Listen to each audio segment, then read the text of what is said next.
Hi there, screenwriters. Michael Rogan from ScriptBully magazine, and in this installment of Screenwriting Q&A, I want to answer a question that I got from Anthony, which was, thank you, Anthony, what do you do if you can't seem to finish a screenplay, no matter how many hours you spend, how many drafts you try to write, or how much caffeine you drink? Well, Anthony, you have a couple options. Number one, you could simply not finish the script. I don't really recommend this, as you tend to learn a lot more from finishing a script that isn't working than sort of ditching that one and starting up a new project from scratch. If you do that, you'll kind of do that for the rest of your career. But sometimes, especially if you've been working on a script for, 12 years like I did, the need and motivation to write a story just isn't there anymore. So that's an option. Option number two, you could spin the story into a totally different media. There's no law that says you have to keep your story in screenplay form. Is your story feeling a bit more interior and emotive than you thought it was, but there's not really much going on plot-wise, then maybe what you're writing is really a novel. Or if it's really super talky with long scenes of dialogue, then maybe it's really a play. Sometimes the best thing for you to do is just kind of take your material and release it from the very strict screenplay jacket, and that's what a screenplay is. It's a straight jacket for sure.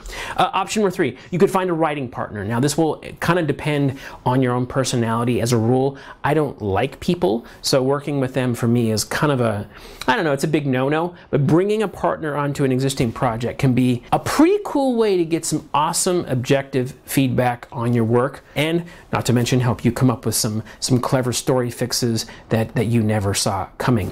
Option number four, and this is probably my recommended option, is to ask yourself why you can't finish. What's the reason that you cannot go on with the story? Maybe it's because the wrong character is the hero. Maybe it's because you care a hell of a lot more about the manipulative goth outsider than you do the all-American quarterback. Or maybe you're kind of in the wrong genre. Maybe that's not a family drama you're writing. Maybe it's a horror story you're actually writing. Or this Western would work better as a sci-fi or fantasy or dystopian future with teenagers hunting each other with crossbows. Chances are there is a part of you that knows how to fix your story, and though it may be kind of scary, and it may not exactly be the story that you kind of had in mind and that you think that reasonable, upstanding members of society might look favorably on, it is the best thing for your story and your career. So if you've enjoyed this video, would you mind liking it or favoriting it or adding it to a playlist or whatever you do? And if you would like a free copy of my ebook, 7 Secrets to a Kick-Ass and Marketable Screenplay, and you know you do, head over to scriptbully.com/free. scriptbully.com/free. There's a link below this video. And until we talk again, be bold, write often, and kick writer's block and that horrible block when you can't finish a script that you've been working on for 200 years in the ass.